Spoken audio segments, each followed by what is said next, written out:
So I am a practicing visual artist and a professor, and during this time I had some shows that were canceled because of COVID and museums and galleries were closed.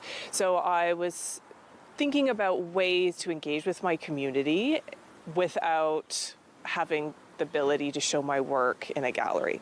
And I wanted to think about what motivates me to exhibit my work, which is often installation based. So it's hard for installations to be mediated through a screen or through, a book. You kind of have to experience them.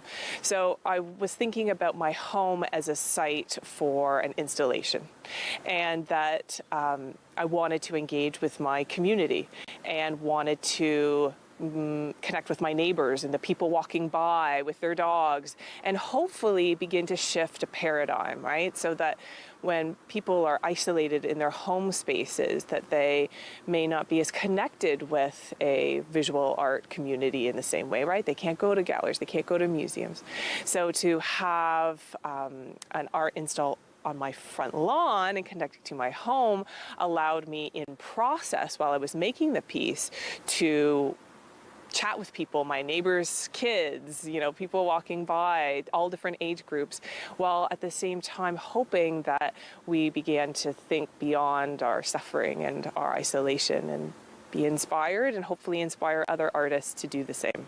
So a visual artist is using traditional media, painting, drawing, but also video art, performance, fiber installation, to express their emotional concepts, their intellectual ideas, and to share them with people within their communities, local or global. I do a lot of fiber art and fiber art installation specifically, and I have little boys at home and wanted to utilize the materials I had in my home, which happened to be a big bin of embroidery thread.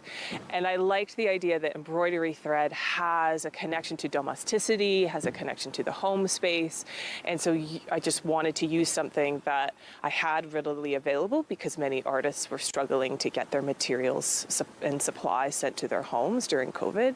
And I could watch my kids while I was working on the piece. And I wanted to think about, or I was thinking about energy, right? Lines of energy and connecting through space and architecture, and how our homes are both spaces of isolation, but they're also spaces of protection. So the energy lines that are coming from the ground near to where the community would be walking by on the sidewalk kind of move up towards the house space. And they also offer a layer of protection. You can see that there's a sense of the vertical fiber almost acting as bars, kind of protecting what's also happening in my home. So, and drawing attention to the spaces between things architecturally, the spaces between bodies, the spaces between a home and a more of a public space. So using the fiber lines to kind of map out the spaces between myself and the people walking by, while watching my kids on their bikes, while working from home, and all the other things that, we were trying to layer in this COVID experience. So I went through 16 rolls of embroidery thread, but they were at different lengths. So the thread that is connecting between the banister and the sort of roof of my porch, there are about 30